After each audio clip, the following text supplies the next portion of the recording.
Hello everyone, welcome to Judiciary Library. Today we are going to take a discussion about Judiciary Mains Answer Writing. तो हम लोगों ने Judiciary Mains Answer Writing की series start की थी जिसमें हम लोगों ने कुछ क्वेश्चन कवर कर लिए थे. आइए आज के क्वेश्चन देखते हैं. What is murder when does culpable homicides not amounting to murder? हत्या क्या है, कब सदोष मानववध हत्या नहीं होती है. फर्स्ट क्वेश्चन है आपका. सेकंड क्वेश्चन है explain section 300 IPC along with its exception. भारतीय दंड संहिता की धारा 300 को एक्सप्लेन करिए उसके अपवादों के साथ. ओके. एंड आपका थर्ड क्वेश्चन है discuss the circumstances when the plea of grave and sudden provocation can be validly taken. Give illustration. उन परिस्थितियों की विवेचना कीजिए जिनमें गंभीर तथा आकस्मिक उत्तेजना का तर्क लिया जा सकता है. उदाहरण दीजिए. तो ये आपके 3 क्वेश्चन थे अक्सर जो जुडिशरी में पूछे जाते हैं. वैसे क्वेश्चन बहुत इजी था. आईपीसी के सेक्शन 299 एंड 300 की बात की गई है जो कि कल्पेबल होमिसाइड्स एंड मर्डर की बात करता है. ये क्वेश्चन अक्सर एग्ज़ाम में पूछे जाते हैं. मैं यहाँ वही क्वेश्चन कवर करती हूँ जो अक्सर एग्ज़ाम में पूछे जाते हैं. स्पेशली सेक्शन 299 एंड 300 के जो बीच का डिफरेंस है वो भी एग्ज़ाम में पूछा जाता है. इसीलिए यहाँ मैं इस क्वेश्चन को लेके आई हूँ ताकि मैं आपको सेक्शन 299 और सेक्शन 300 आपको क्लियरली समझा सकूँ. आइए देखते हैं आंसर. तो कल्पेबल होमिसाइड्स एंड मर्डर की बात की गई है इस क्वेश्चन में और कल्पेबल होमिसाइड्स को सेक्शन 299 में कवर किया गया है और मर्डर को सेक्शन 300 में आईपीसी के सेक्शन में कवर किया गया है. अगर मैं होमिसाइड्स की बात करूं तो होमी मीन्स होता है ह्यूमन एंड साइड मीन्स होता है गट. ठीक है. मानव वध को ही होमिसाइड्स कहते हैं. ये 2 तरह के होते हैं. आपका लीगल भी हो सकता है, इलीगल भी हो सकता है. लीगल जो होता है वो आपका जनरल एक्सेप्शन चैप्टर 4 में कवर किया गया है और इलीगल जो होता है आपका वो चैप्टर 16 में कवर किया गया है. आइए स्टार्ट करते हैं section 229 culpable homicides. Whoever causes death by doing an act with the intention of causing death or with the intention of causing such bodily injury as is likely to cause death or with the knowledge that he is likely by such act. means जो कोई मृत्यु कारित करने के आशय से या ऐसी शारीरिक क्षति कारित करने के आशय से जिससे मृत्यु कारित होना वह व्यक्ति जानता हो. ठीक है. या उसे इतनी नॉलेज हो कि उसके एक्ट के द्वारा वो अपने एक्ट के द्वारा किसी की डेथ कॉज कर देगा तो उसके द्वारा किए गए अपराध को ही आपराधिक मानव वध कहते हैं. आइए देखते हैं इसके essential elements. Cause death commits the offence of culpable homicides. आइए देखते हैं इसके एसेंशियल एलिमेंट्स. एसेंशियल एलिमेंट्स बहुत ज़्यादा इंपॉर्टेंट होते हैं एग्जाम में मेंशन करना. अगर आप आंसर राइटिंग कर रहे हैं तो आंसर राइटिंग का सबसे बेस्ट तरीका होता है कि आप उस आंसर को कई पार्ट में डिवाइड कर दें छोटी छोटी हेडिंग में. ठीक है. इससे आपका जो आंसर होगा बहुत ही अट्रैक्टिव लगेगा और ईज़िली आप जिस टॉपिक को समझाना चाह रहे हैं वो आप ईज़िली वहाँ एक्सप्लेन कर सकते हैं अपनी आंसर राइटिंग में. ओके. तो सबसे पहले हम लोग इसके एसेंशियल एलिमेंट्स देखते हैं. सबसे पहले इंटेंशन. ठीक है. इंटेंशन होनी चाहिए. The intention of causing death. The intention of causing such bodily injury as is likely to cause death. और बॉडली इंजरी होनी चाहिए. ठीक है. कैसी होनी चाहिए? ऐसी बॉडली इंजरी होनी चाहिए जिससे डेथ कॉज हो. एंड आपका थर्ड है नॉलेज. और जो भी वो पर्सन है जो एक्ट कर रहा है उसको उस एक्ट के द्वारा ये नॉलेज होनी चाहिए कि उसके एक्ट से किसी की डेथ हो सकती है. With the knowledge that he is likely by such an act to cause death.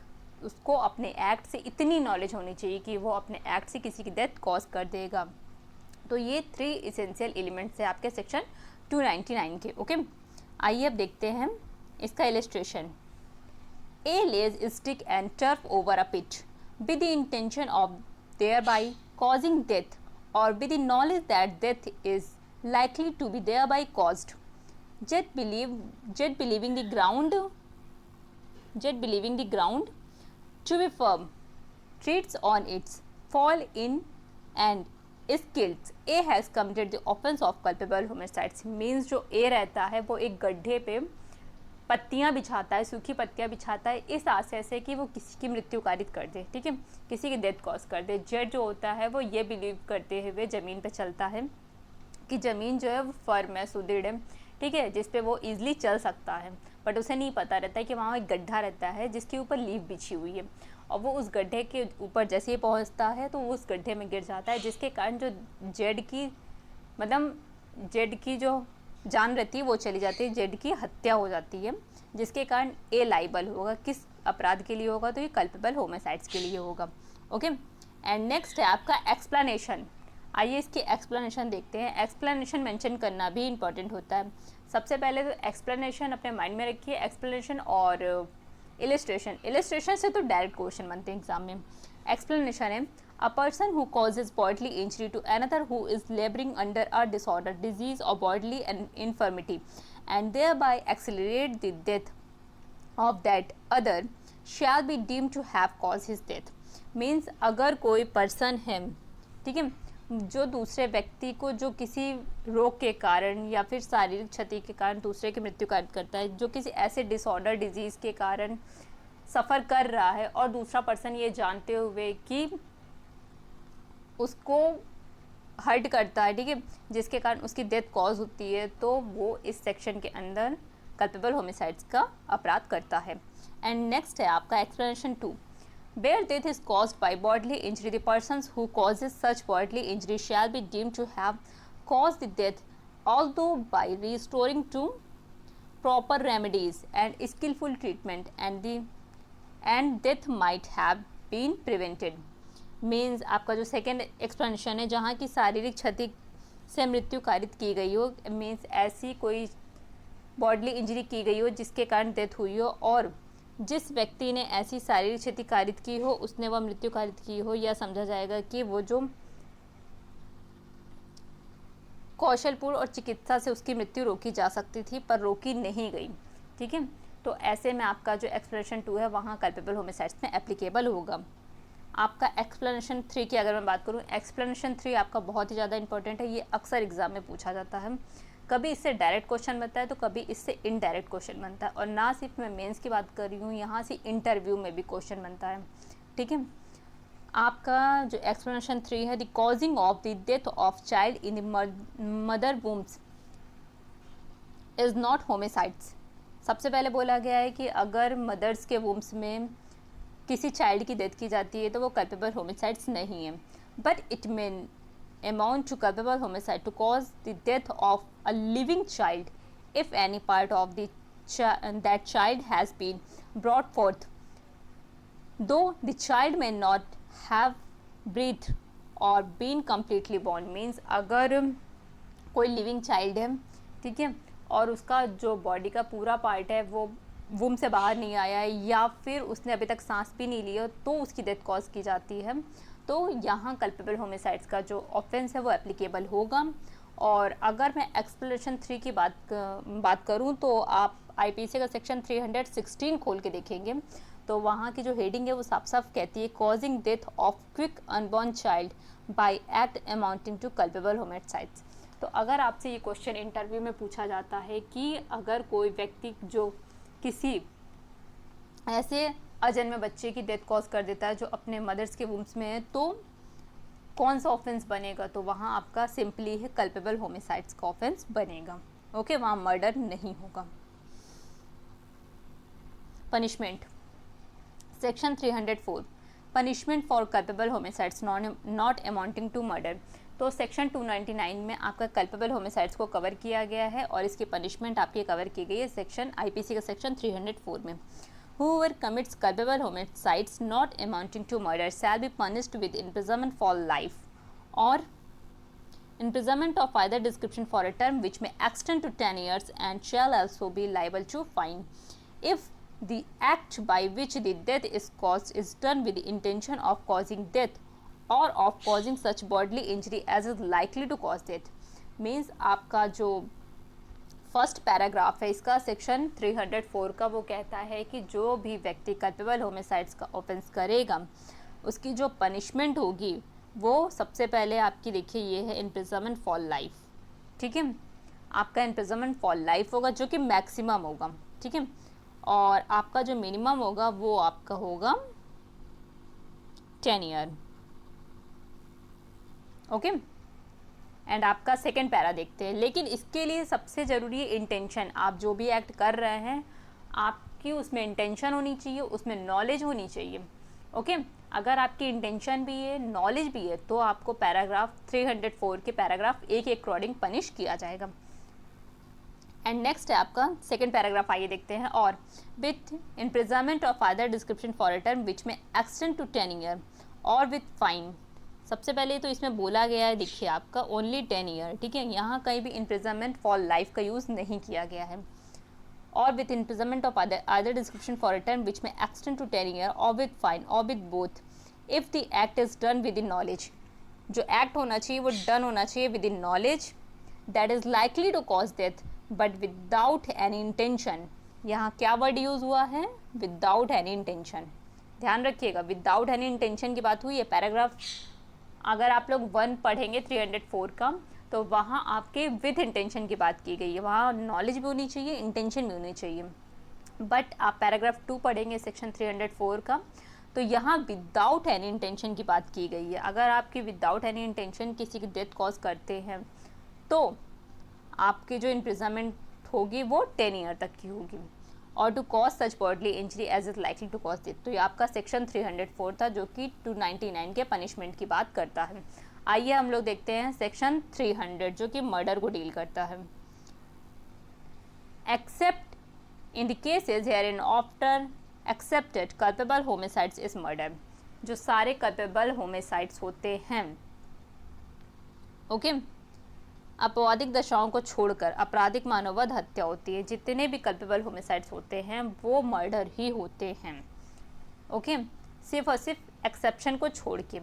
If the act by with the death of caused is done with the intention of causing death, तो सबसे पहले आप देखिए इसका essential element, सबसे पहले intention हो गया, ओके। एंड नेक्स्ट है आपका सेकेंड है it is done with the intention of causing such bodily injury as the offenders knows to be likely to cause the death of the persons to whom the harm is caused। Means जो bodily injury with intention की जाती है तो जो offender रहता है उसको knowledge इतनी रहती है कि वो जो भी एक्ट कर रहा है अपने उस एक्ट के द्वारा दूसरों को डेथ कॉज कर देगा, ठीक है। तो सबसे पहले तो मैंने आपको बताया इंटेंशन, और इसमें होना चाहिए इंटेंशन ऐसी बॉडली इंजरी के साथ कि जानता हो, ठीक है, वो व्यक्ति ऑफेंडर से जानता हो कि ऐसी बॉडली इंजरी होनी चाहिए जिससे कि वो डेथ कॉज कर दे। आपका थर्ड है if it is done with the intention of causing bodily injury to any persons and the bodily injury intended to be inflicted is sufficient. Third में आप इसको नोटिस कीजिए, इंजरी है सफिशिएंट होनी चाहिए। जो इंजरी वो दे रहा है, जो भी ऑफेंडर है, जो इंजरी वो कर रहा है, इतनी सफिशिएंट होनी चाहिए in the ordinary course of the nature, इतनी सफिशिएंट होनी चाहिए ऑर्डिनरी कोर्स ऑफ नेचर की कि उससे डेथ कॉज हो जाएगी, ओके। कुछ डिफरेंस आप लोग को लगा 299 और 300 के इलिस्ट्रेशन इसेंशियल एलिमेंट पढ़ते हुए। 4 है आपका if the persons committing the act knows that it is so imminently dangerous, यहाँ आप इसको अंडरलाइन करिए, इमिनेंटली डेंजरस जो एक्ट है, okay, that it must in all probability to cause death और such bodily injury as is likely to cause death and commit such act without any excuse for incurring the risk of causing death और such bodily injury as aforesaid. Means आपका जो 4th point कहता है, अगर इसको simple सी language में समझा जाए तो ये बात करता है कि जो एक्ट ऑफेंडर कर रहा है वो इतना इमिनेंटली डेंजरस है कि उससे डेथ कॉज हो ही जाएगी, कोई भी चांस नहीं है बचने का, ओके। एंड नेक्स्ट है आपका इलस्ट्रेशन देखते हैं। A shoots Z with the intention of killing him, A गोली चलाता है जेड पर विद द इंटेंशन, कैसी इंटेंशन है? जेड को मारने की। Z dies in the consequence, जिसके कंसिक्वेंस में जेड मर जाता है। ए कमिट्स मर्डर, ए ने हत्या किया है। Exception when culpable homicides is not murder, तो किन परिस्थितियों में जो कल्पेबल होमिसाइड्स होता है वो मर्डर नहीं होता है। जो सारे कल्पेबल होमिसाइड्स होते हैं उनमें मर्डर होता है, ओके, बट सारे मर्डर में कल्पेबल होमिसाइड्स मीन्स आपका जो कल्पेबल होमिसाइड्स है वो किन सिचुएशन में, किन परिस्थितियों में मर्डर नहीं होता है, किन परिस्थितियों में उसे कल्पेबल होमिसाइड्स की सज़ा दी जाएगी, किन परिस्थितियों में उसे मर्डर की सज़ा दी जाएगी। आइए देखते हैं। जो डिफरेंस होता है वो सिर्फ और सिर्फ एक्सेप्शन की वजह से ही होता है। अभी आप एक्सेप्शन पढ़ेंगे, वैसे इसेंशियल एलिमेंट भी पढ़ के समझ चुके होंगे कि कुछ ना कुछ डिफरेंस है सेक्शन 299 में और सेक्शन 300 में। सेक्शन 299 में सबसे पहले इंटेंशन होनी चाहिए, इंटेंशन आपकी 300 में भी होनी चाहिए। सेक्शन 299 में आपकी बॉडली इंजरी होनी चाहिए जिससे डेथ कॉज होती हो, ठीक है, और आपका 300 में भी बॉडली इंजरी होनी चाहिए जिससे डेथ कॉज होती हो, बट वो सफिशिएंट होनी चाहिए कि जिससे डेथ कॉज हो ही जाएगी। थर्ड है 299 का एसेंशियल एलिमेंट, आपको नॉलेज होनी चाहिए, अपने एक्ट से आप सामने वाले की डेथ कॉज कर देंगे। और आपके 300 की अगर मैं बात करूँ तो नॉलेज तो होनी ही चाहिए, देन आपका जो एक्ट है वो इतना इमिनेंटली डेंजरस होना चाहिए कि उससे 100% ये आपको नॉलेज होनी चाहिए कि उससे डेथ कॉज हो ही जाएगी। ओके, तो ये आपका एलिमेंट था, एक बार मैंने यहाँ शॉर्ट में आपको फिर से अगेन बता दिया है। नेक्स्ट है आपका एक्सेप्शन की अगर मैं बात करूँ तो सबसे पहले sudden and grave provocation most important है। यहाँ से आपका सेपरेटली भी क्वेश्चन पूछ लिया जाता है और यहाँ से सबसे मोस्ट इम्पॉर्टेंट केस तो अक्सर पूछा जाता है, सबको मालूम होगा। ओके, तो आइए सबसे पहले हम लोग सडन एंड ग्रेव प्रोवोकेशन की बात करते हैं। Culpable homicides is not murder means ऐसी सिचुएशन में जो भी एक्ट आपका सडन एंड ग्रेव प्रोवोकेशन में किया जाता है वो एक्ट आपका मर्डर में ना जाके कल्पेबल होमिसाइड्स में जाता है। Culpable homicides is not murder if the offenders whilst deprived of the power of self-control। सबसे पहले यहाँ आप अंडरलाइन के deprive self-control by grave and sudden provocation causes the death of the persons who gave the provocation or causes the death of any other persons by mistake or accident।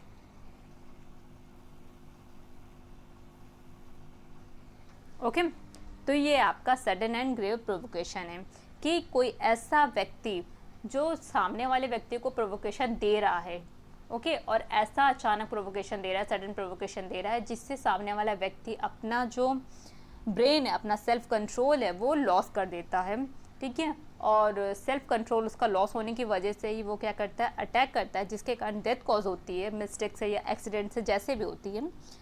तो उससे जब वो सामने वाले की डेथ कॉज कर देता है तो ऐसे में उसकी जो पनिशमेंट होगी वो सेक्शन 300 के अकॉर्डिंग ना होकर सेक्शन 299 में केस जाएगा और पनिशमेंट उसको 304 के अकॉर्डिंग मिलेगी, ना कि सेक्शन 302 के अकॉर्डिंग मिलेगी। ओके, तो आइए इसको एक एग्जांपल से समझते हैं। वैसे इसका मैंने इलस्ट्रेशन लिया हुआ है, इलस्ट्रेशन होगा तो मैं समझा दूंगी, इलस्ट्रेशन नहीं है वैसे मैं आपको एक इलस्ट्रेशन समझा दे रही हूँ। सबसे पहले ए नाम का एक व्यक्ति रहता है जो बी को बार बार टीज करता है, उसे परेशान करता है, कभी उसकी नोज़ खींचता है या फिर उसको मारता है, कुछ भी उसके बाल खींचता है, उसको टीज करता है बार बार। तो ऐसी सिचुएशन में बी क्या करता है, उस पर अटैक कर देता है और अनजाने में अटैक में जो हुए लड़ाई में जो ए की गर्दन रहती है वो बी से धोखे से दब जाती है, जिसके कारण ए की जो होती है वो डेथ हो जाती है। तो यहाँ बी जो है वो सडन एंड ग्रेव प्रोवोकेशन का आपका यूज़ कर सकता है क्योंकि ए ने उसको प्रोवोक किया था कि बी उस पर अटैक करे। आइए इसका सबसे मोस्ट इम्पॉर्टेंट केस देखते हैं, KM. Nanavati versus state of Maharashtra 1962। ये एक लैंडमार्क केस है आपका सडन एंड ग्रेव प्रोवोकेशन पे। तो के.एम. नानावती केस से सभी लोग परिचित होंगे कि जो नानावती था वो एक नेवी में ऑफिसर था, तो वो अधिकतर बाहर ही रहता था। उसकी वाइफ जो थी वो घर में रहती थी अपने बच्चों के साथ। तो जब वो वापस आता है तो उसकी वाइफ अपने अफेयर्स के बारे में, मतलब जो उसका पड़ोसी था उसके पड़ोसी और अपने अफेयर्स के बारे में अपने हस्बैंड को बताती है। तो उस वक्त उसका हस्बैंड कुछ नहीं कहता है, कहता है कोई बात नहीं, ठीक है, बच्चों को लेके चलते हैं सिनेमा दिखाने।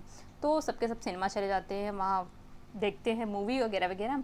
उसके बाद जो नानावती था घर आता है, पिस्तौल निकालता है, पिस्तौल में गोली भरता है और उस पड़ोसी के घर में जाता है जहाँ वो बैठा रहता है और उसे मार देता है।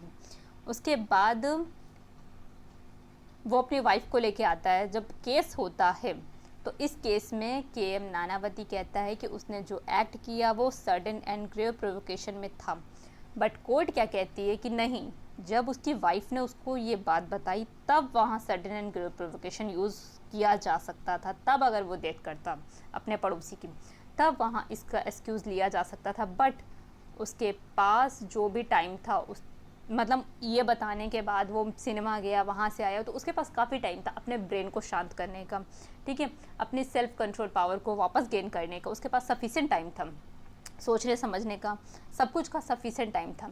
और उसने जो एक्ट किया वो सडन एंड ग्रेव प्रोवोकेशन में ना करके उसने एक सोची समझी साजिश में किया। इसीलिए कोर्ट ने उसे एक्सेप्शन 1 का, एक्सेप्शन फर्स्ट का 300 का लाभ नहीं लेने दिया और उसको मर्डर की सज़ा मिली। ओके, नेक्स्ट केस है आपका in the case of Mathu versus state of Tamil Nadu. ये 27 सितंबर 2016 का केस है। The court held the continuous harassment would lead to the deprivations of the power of self control. This will fall under the exception. Means किसी व्यक्ति का continue harassment हो रहा है तो उसके लिए ये रीज़न सफिशिएंट है कि वो सडन एंड ग्रेव प्रोवोकेशन में जो भी एक्ट करता है तो उसको एक्सेप्शन फर्स्ट का लाभ मिलेगा। ठीक है, ये कोर्ट ने माना कि ऐसे सिचुएशन में किया गया एक्ट आपका एक्सेप्शन फर्स्ट के एम्बिट में आएगा। सेक्शन 301 का जो एक्सेप्शन है सडन एंड ग्रेव प्रोवोकेशन, वो किन परिस्थितियों के अंदर रहते ही यूज़ किया जा सकता है। The above exception is subject to the following provisos. First है आपका that the provocation is not short और voluntary provoked by the offenders as an excuse for killing और doing harm to any person. Means आपका जो provocation है वो offenders द्वारा ना दिया गया, और यदि ऑफेंडर्स द्वारा आपका सडन एंड ग्रेव प्रोवोकेशन दिया जाएगा तो उसे ये लाभ नहीं लेने दिया जाएगा कि उसने जो एक्ट किया वो सडन एंड ग्रेव प्रोवोकेशन में किया था। नेक्स्ट है आपका that the provocation is not given by anything done in obedience to the law और by a public servant in the lawful exercise of the powers of such public servant. Means अगर कोई public servant अपनी duty को exercise कर रहा है और उसके द्वारा कोई भी प्रोवोकेशन दिया जाता है तो किसी भी व्यक्ति को ये लाभ नहीं लेने दिया जाएगा कि उसने जो एक्ट किया वो उसने सडन एंड ग्रेव प्रोवोकेशन में किया, उसे ये लाभ नहीं लेने दिया जाएगा। ओके, एंड लास्ट है आपका that the provocation is not given by anything done in the lawful exercise of the right of private defence. Means अगर कोई व्यक्ति अपने सेल्फ डिफेंस में कोई एक्ट कर रहा है और उसके द्वारा कोई प्रोवोकेशन दिया जाता है तो यदि ऐसी सिचुएशन में कोई एक्ट होता है अपने प्राइवेट डिफेंस की यूज़ में, राइट की यूज़ में, तो दूसरे व्यक्ति को ये अधिकार नहीं होगा कि वो ये तर्क ले कि उसने जो एक्ट किया वो सडन एंड ग्रेव प्रोवोकेशन में किया। ओके, एंड आइए देखते हैं इसका एक्सप्लेनेशन है। Whether the provocation was grave and sudden enough to prevent the offence from amounting to murder is a question of fact. Means आपका प्रकोपन इतना गंभीर और अचानक था या नहीं, तो ये जो अपराध को हत्या की कोटि में जाने से बचा दे, तो यह तथ्य का प्रश्न है, यह क्वेश्चन ऑफ फैक्ट है। आइए इसका इलस्ट्रेशन देखते हैं। सेक्शन 300 का एक्सेप्शन फर्स्ट का इलस्ट्रेशन देखते हैं जो कि आपकी सडन एंड ग्रेव प्रोवोकेशन की बात करता है। तो आइए इसका इलस्ट्रेशन देखते हैं। इलस्ट्रेशन है A under the influence of a passion excited by a provocation given by Z intentionally kills Y, Z's child. This is murder is in as much as the provocation was not given by the child and the death of the child was not caused by the accident or misfortune in doing an act caused by the provocation. Means जो A रहता है वो उसको Z बार बार provoke करता रहता है, okay, and A उसी influence में आके वाई की, जो कि जेड का बच्चा रहता है, चाइल्ड रहता है, उसकी डेथ कॉज कर देता है। यहाँ जो ए का एक्ट है वो 299 में जाके वो 300 में जाएगा, यानी उसने वाई की हत्या की है, जो कि जेड का बच्चा था। ए ने वाई की हत्या की है, क्यों? क्योंकि उसको प्रोवोकेशन तो जेड के द्वारा दिया गया, ओके, तो उसे जेड को हार्म करना चाहिए था, ना कि वाई को, उसके बच्चे को। उसने इंटेंशनली जेड के बच्चे को मार दिया, यहाँ उसने मर्डर किया, क्योंकि वाई के द्वारा ना ही ए को कोई प्रोवोकेशन दी गई थी और ना ही उसका इस एक्ट में कोई भी हाथ था। तो यहाँ जो ए का एक्ट है वो मर्डर के लिए लाइबल होगा। Exception 2, when the persons exceed his right of self defence. यदि किसी पर्सन की सेल्फ डिफेंस को यूज़ करते हुए वो अपने एक्ट से बाहर हो जाता है, एक्सीड कर देता है अपने सेल्फ डिफेंस के राइट को, और उसके द्वारा किसी की डेथ कॉज हो जाती है, तो वहाँ जो उसका जो एक्ट है वो कल्पेबल होमिसाइड्स होगा, ना कि मर्डर होगा। उसकी जो पनिशमेंट होगी अकॉर्डिंग सेक्शन 304 होगी, ना कि अकॉर्डिंग सेक्शन 302। ओके, तो culpable homicides is not amounting if the offender in the exercise in good faith of the right of private defense of a person's or property exceed the power given to him by law and causes the death of the persons against whom he is exercising such right of defense without premeditations and without any intention of doing more harm than is necessary for the purpose of such defense। Means आपका जो exception 2 बोलता है कि यदि कोई व्यक्ति अपने self defence के राइट में किसी की डेथ कॉज कर देता है खुद को प्रोटेक्ट करते हुए, वो भी गुड फेथ में, तो उसका जो एक्ट है वो कल्पेबल होमिसाइड्स होगा, ना कि मर्डर होगा। आइए इसकी इलस्ट्रेशन देखते हैं। इलस्ट्रेशन से हम लोग चीज़ें बहुत अच्छे से समझ सकते हैं। इलस्ट्रेशन डायरेक्ट एग्जाम में पूछी भी जाती है।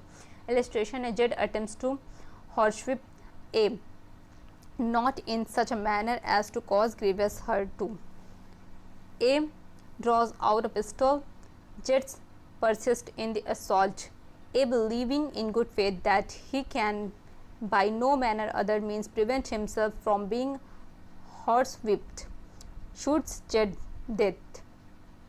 A has not committed murder but only culpable homicides। Means जो A रहता है जेड A को चाबुक से पीटता रहता है, जिसके कारण जो A रहता है वो पिस्टल निकाल लेता है। उसे लगता है कि खुद को प्रोटेक्ट करने के लिए अब मेरे पास कोई और रास्ता नहीं है। वो गुड फेथ में जेड पे गोली चलाता है, जिसके कारण जो जेड की डेथ हो रहती, मतलब जेड की डेथ हो जाती है, जिसके कंसिक्वेंस में ए का जो एक्ट है वो आपका मर्डर ना होके वो कल्पेबल होमिसाइड्स होगा। ओके, एंड थर्ड एक्सेप्शन है आपका when the public servant exceed his power, culpable homicides is not amounting not murder if the offender being a public servant or aiding a public servant acting for the advancement of public justice exceed the powers given to him by law and causes death by doing an act which he in good faith believes to be lawful and necessary for the due discharge of his duty as such public servant and without ill will towards the persons whose death is caused। Means आपका जो तीसरा point बोलता है कि आपराधिक मानववध हत्या नहीं है। ओके, आपका ऐसे केसेस में कल्पेबल होमिसाइड्स यूज़ होगा, ना कि मर्डर यूज़ होगा। यदि अपराधी ऐसा लोक सेवक होते हुए या ऐसे लोक सेवक की मदद देते हुए जो लोक न्यास की कार में लगा हुआ है, उसे विधि द्वारा दी गई शक्ति से वो आगे बढ़ जाता है, यानी जो उसे विधि द्वारा शक्तियाँ प्रदान की गई, कोई पब्लिक सर्वेंट उस शक्ति से आगे बढ़ जाता है और कोई ऐसा कार्य कर देता है जिसे वह विधिपूर्ण और ऐसे लोक सेवक होने के नाते उस कर्तव्य के सम्यक निर्वहन के लिए आवश्यक होना आपका गुड फेथ में विश्वास करते हुए समझता है, जिसके कारण जो वो एक्ट करता है, जिसके कारण ना तो उसकी किसी से दुश्मनी रहती है, ना ही वो इलविल के कारण वो एक्ट करता है, गुड फेथ के कारण करता है। तो जो उसका एक्ट है, यदि अपनी शक्ति को एक्सरसाइज करते हुए वो किसी की डेथ कॉज कर देता है, तो उसका जो एक्ट है पब्लिक सर्वेंट का, वो आपका कल्पेबल होमिसाइड्स में जाएगा और उसकी जो पनिशमेंट होगी वो सेक्शन 304 के अकॉर्डिंग होगी, ना कि सेक्शन 302 के अकॉर्डिंग होगी, क्योंकि यहाँ कल्पेबल होमिसाइड्स यूज़ होगा, ना कि मर्डर यूज़ होगा। आइए फोर्थ एक्सेप्शन देखते हैं, sudden fight. Culpable homicides is not murder if it is committed without premeditations in a sudden fight in the heat of passion upon a sudden quarrel and without the offenders having taken undue advantage or acted in a cruel or unusual manner। Means आपका जो fourth exception बात करता है वो आपराधिक मानववध हत्या नहीं है यदि व मानववध अचानक झगड़ा जनित आवेश की तीव्रता में हुई अचानक लड़ाई में या पूर्व चिंतन के बिना और अपराधी द्वारा अनुचित लाभ उठाए बिना या क्रूरतापूर्वक या आपराधिक रीति से कार्य किए बिना किया गया हो।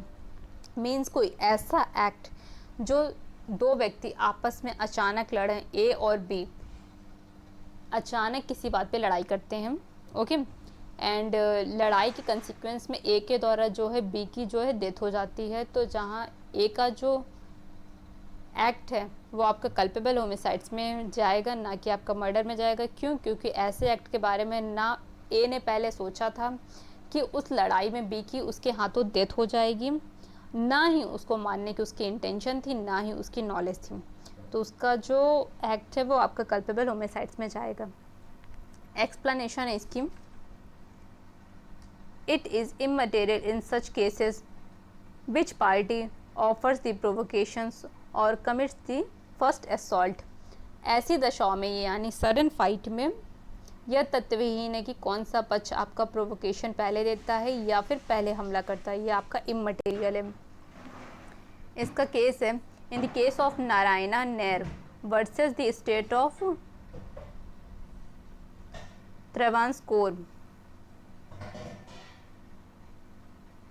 आई थिंक यहाँ केस का ये मैंने स्टेट गलत लिख दिया है, ओके आप लोग इसको गूगल से देख के सही कर लीजिएगा। The court held that the fight must be the persons killed in order to cover the case within the ambit of this exception. Means आपका जो फाइट में, सडन फाइट में यदि किसी एक व्यक्ति के द्वारा दूसरे व्यक्ति की हत्या हो जाती है तो वो सेक्शन 299 के एम्बिट में जाएगा, ना कि सेक्शन 300 के एम्बिट में जाएगा, या फिर आप ये भी बोल सकते हैं सेक्शन 300 के 4 के एम्बिट में जाएगा वो, okay. Exception 5 consent. Culpable homicide is not murder when the person whose death is caused being above the age of 18 years suffers death or takes the risk of death with his own consent। यहाँ जो as है वो as याद रखिएगा, कभी कभी यहाँ से डायरेक्ट क्वेश्चन बन जाता है कि जो एक्सेप्शन 5 में एज दी है कितनी दी हुई है, ओके तो ये 18 प्लस होना चाहिए। यदि कोई व्यक्ति 18 प्लस है और वो रिस्क को सफ़र करने के लिए अपनी कंसेंट दे देता है तो ऐसी सिचुएशन में जो व्यक्ति एक्ट करता है तो उसका जो एक्ट है वो कल्पेबल होमिसाइड्स में जाएगा, ना कि मर्डर में जाएगा। इसका एक केस मुझे याद है, मतलब यहाँ मेंशन नहीं किया है मैंने, बल्कू करके एक केस था, मैंने कॉलेज टाइम में पढ़ा था। तो हस्बैंड वाइफ रहते हैं, तो हस्बैंड सुसाइड करता रहता है, उसी वक्त वाइफ आ जाती है, वाइफ कहती है कि आप मरने से पहले मुझे मार दीजिए, तो पॉइज़न जो रहता है वो सबसे पहले अपनी वाइफ को दे देता है, ओके। और वाइफ को देने के बाद वाइफ उसकी मर जाती है एंड वो पॉइज़न खुद खाने की हिम्मत नहीं करता है या फिर पकड़ा जाता है, कुछ ऐसा ही था। तो उसे जब मर्डर के लिए लाइबल किया गया, कोर्ट ले गया गया, तो उसने बोला कि उसकी वाइफ ने खुद कंसेंट दी थी कि आप मरने से पहले मुझे मार दीजिए, तो उसकी जो कंसेंट थी उसकी वाइफ की वो कल्पेबल होमिसाइड्स में इंक्लूड होगी, उसके एम्बिट में जाएगी। या फिर ऐसा आप बोल सकते हैं एक्सेप्शन 5 में, सेक्शन 300 के एक्सेप्शन 5 के एम्बिट में हो जाएगी, ना कि आपका मर्डर में, ओके। आइए इसका इलस्ट्रेशन देखते हैं। इलस्ट्रेशन बहुत ही ज़्यादा इंपॉर्टेंट होता है, इलस्ट्रेशन से बार बार बोल रही हूँ, इलस्ट्रेशन से डायरेक्ट क्वेश्चन बनते हैं, स्पेशली अगर बहुत इंपॉर्टेंट सेक्शन है, सेक्शन 299 सेक्शन 300 की अगर मैं बात करूँ तो ये बहुत ही ज़्यादा इंपॉर्टेंट है, तो इसके इलस्ट्रेशन तो एक भी मत छोड़िएगा। A by instigations voluntarily causes jets a persons under 18 years of age to commit suicide. Here on accounts of Jet's youth, he was incapable of giving consent to his own death. A has therefore abetted murder. Means A जो है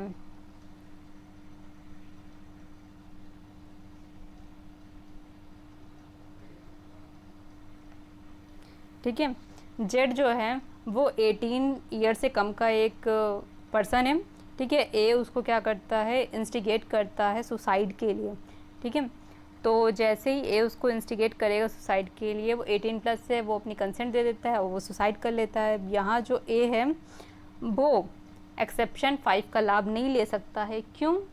क्योंकि जो Z की as है वो under 18 है। यहाँ आप अगर देखे होंगे तो यहाँ लिखा है अंडर 18, तो 18 प्लस होना, अपनी कंसेंट देने के लिए, डेथ के लिए 18 प्लस होना बहुत ज़्यादा ज़रूरी है, तभी आपको सेक्शन 300 के एक्सेप्शन 5 का लाभ मिलेगा, अदरवाइज़ नहीं मिलेगा। आइए इसकी पनिशमेंट देखते हैं। सेक्शन 302 की पनिशमेंट है, जो कि सेक्शन 302 में कवर किया गया, 300 की पनिशमेंट है, ठीक है। मर्डर की आपकी पनिशमेंट है, whoever commits murder shall be punished with death और imprisonment for life and shall also be liable to fine. आपका जो इसकी पनिशमेंट है सेक्शन 300 की, तो डेथ है, imprisonment for life, shall also be liable to fine, तो ये आपकी पनिशमेंट है। सेक्शन 300 जो कि 302 में आपका कवर किया गया, death penalty under section 302। However, death penalty can only be given in rarest of the rare case. This was held in the case of Bachchan Singh versus state of Punjab. तो आप लोगों ने एक रूल सुना होगा कि कारावास एक नियम है जबकि फांसी एक अपवाद है। ओके, तो इस केस में क्या हेल्ड हुआ था, Bachchan Singh versus state of Punjab में, इसमें कहा गया था जो आपकी फांसी की सज़ा है, कैपिटल पनिशमेंट है, डेथ पनिशमेंट है आपकी, वो रेयरेस्ट केस में दिया जाना चाहिए। Wherein it was observe that when the court can avail the recourse of life imprisonment, then why the court has to go for such an inhuman punishment like death penalty?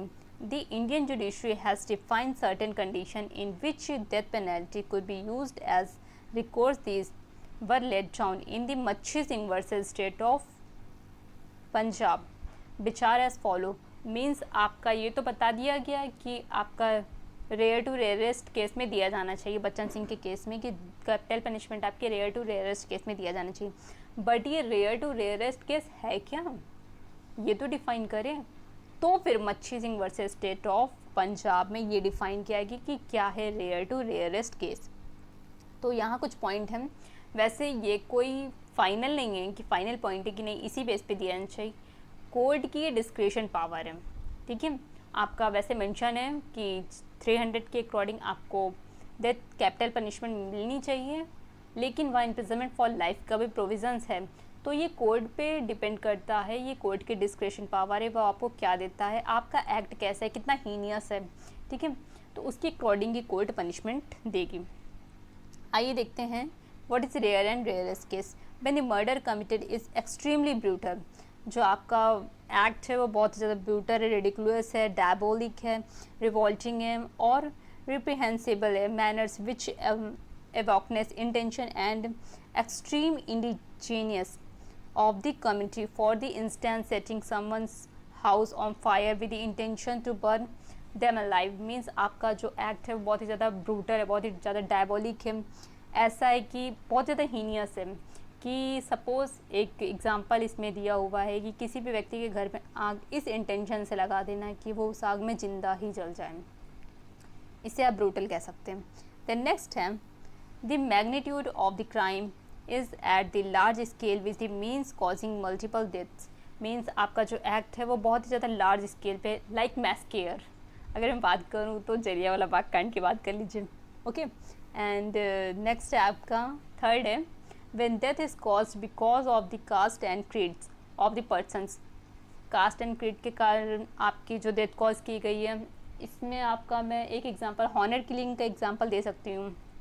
Okay, and next है when the motives of the accused were cruelty और totally depravity।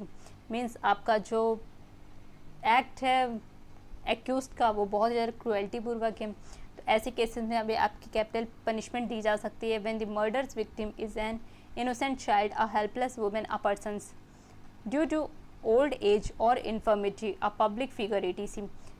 जो आपका last point है वो victim है, ऐसा व्यक्ति है विक्टिम, या फिर कोई बच्चा है, महिला है, या फिर कोई ओल्ड एज पर्सन्स है, या फिर ऐसा पर्सन है जो बीमारी का इन्फर्मिटी का सफ़र कर रहा है। तो ऐसे केसेस में जो एक्ट होगा वो उसे रेयर टू रेयरेस्ट केस माना जा सकता है। ये मच्छी सिंह के केस में डिसाइड किया गया था। बट मैं लास्ट में बोलूँगी कि आपका जो कोर्ट है वो उसकी डिस्क्रिशन पावर है कि वो आपके एक्ट के अकॉर्डिंग कैसी पनिशमेंट आप पे इम्पोज करता है। ओके, तो यहाँ सेक्शन 299 और सेक्शन 300 आपका कंप्लीट होता है, और आपका जो डिफरेंस है सेक्शन 299 और सेक्शन 300 का, वो आपका एक्सेप्शन से भी होता है और इसेंशियल एलिमेंट से भी होता है। ओके, आप इसेंशियल एलिमेंट्स मैंने 2 बार आपका कवर कराया है। आपका इसेंशियल एलिमेंट्स जैसे ही आप पढ़ेंगे आपको क्लियर हो जाएगा कि सेक्शन 299 और सेक्शन 300 में क्या डिफरेंस है, और जैसे ही आप एक्सेप्शन पढ़ेंगे सेक्शन 300 का, उसमें क्लियरली बोला गया है कि सेक्शन 300 के एक्सेप्शन 5 जो कि आपका पहला बात करता था सडन एंड ग्रेव प्रोवोकेशन, दूसरा है आपका प्राइवेट डिफेंस, तीसरा है आपका किसी पब्लिक सर्वेंट द्वारा एक्ट, आपका फोर्थ है आपका सडन फाइट, एंड फिफ्थ है आपका कंसेंट। तो अगर ये पांचों एक्सेप्शन में एक्ट किया जा रहा है तो वो आपका मर्डर ना होकर कल्पेबल होमिसाइड्स होगा। ओके, तो यहाँ आज का टॉपिक कंप्लीट करते हैं, नेक्स्ट वीडियो मिलते हैं नेक्स्ट टॉपिक साथ, तब तक के लिए थैंक यू।